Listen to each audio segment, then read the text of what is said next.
Friends, today I'm going to be showing you how to make a insulated handle cover for a cast iron skillet without a pattern. To get started, you're just going to take your skillet, lay it upside down on top of a blank piece of paper, and trace out your handle.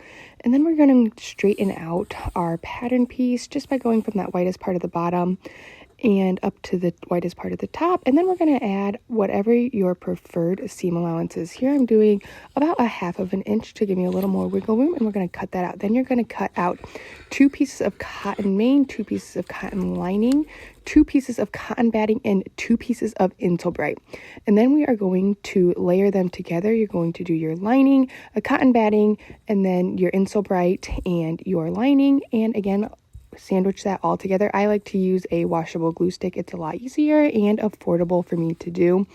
And then if you want, you don't have to do this part, but you can quilt it to add a little bit of texture and design. And we're just going to lay that pattern piece on top again and make sure everything is all even and lined up. Now we're going to bind the top. So you can use pre-made binding, or you can make your own by cutting a piece of fabric that is 2 1/4 inches wide, and then you want to cut it about 1.5 inches longer than your sides at the top, and you're going to fold it in half and then line those raw edges up to the top of your cover and sew that on. And then you're going to fold it over again to the wrong side to cover up that stitching, and you're going to stitch in the ditch there so that when you're stitching it catches that binding on the back side, and then you just trim it down.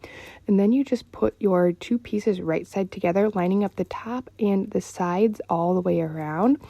And I like to use clips here because it's so thick. And then you're going to just sew that again at that seam allowance that you added. So I'm going to do 1/2 inch.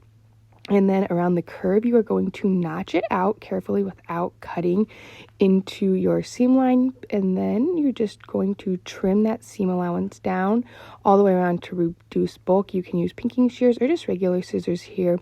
Either is fine. And then this is actually what I find to be the hardest step, is turning it right side out because it is so thick. So you just really got to work it and get it turned, and then you are done. And now you have a nice new handle cover. So give it a try and let me know what you think.